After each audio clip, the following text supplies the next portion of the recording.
जय Shri Krishna YouTube family, कशात तुम्ही बऱ्यात? मी पण बरीच आहे. मी लता गाय, लता गायच्या चॅनलमध्ये तुमचं हार्दिक स्वागत.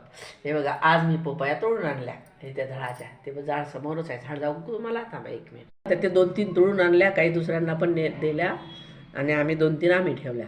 हे बघा, आता 2-3 दिवसांनी हे पिकते. ते बघा, ते ते ते दिसते पिवळी. आता आहे खालच्या सगळं तोडल्या. आता 8 दिवसांनी ते वरचा जे थर आहे ना, तो पूर्ण थर तो दिसतोय तुम्हाला. ते बघा, तो थर तोडणार आहे.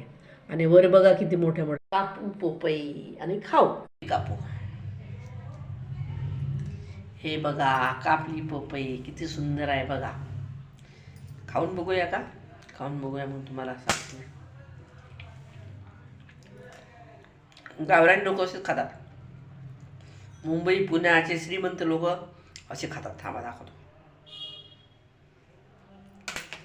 असं पूर्ण साल्ट मागचं पुढचं टाक काढून खातात.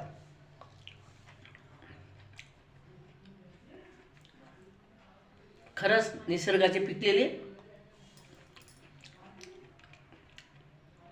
ते आपण विकत घेऊन खातोय ना, ती त्याची काही चव वेगळीच वाटते. आणि हे बघा, चव वेगळीच आहे.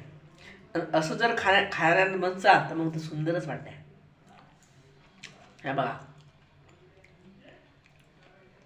एकदम गावठी लोकांसारखं खाणं. आणि गावठीच आहे बघा,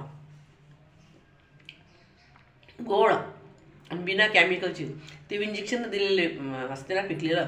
हे बघा, निसर्गाचा, भगवंताने पिकलेली.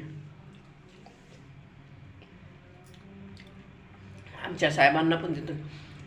पोपई खाता का वा? पोपई देऊ का? पोपई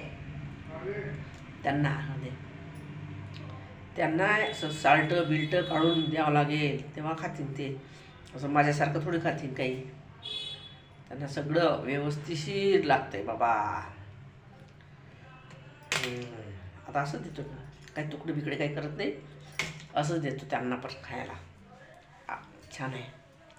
चला, आपण देऊ साहेबांना खायला पोपई. जरा हा आहे तर कशी वाटते? मस्त आहे ना. मार्केटमध्ये भेळ मग ही निसर्गाची आहे ना, भगवंताची पण नेल्या ना पण ना. 2-3च दिल्या. आता नेक्स्ट टाइम आपण तोडू त्याच्या. आता नेक्स्ट टाइम काय करणार, मी कुदी मारून जाणार आणि तोडून घेणार. ठीक आहे, चला.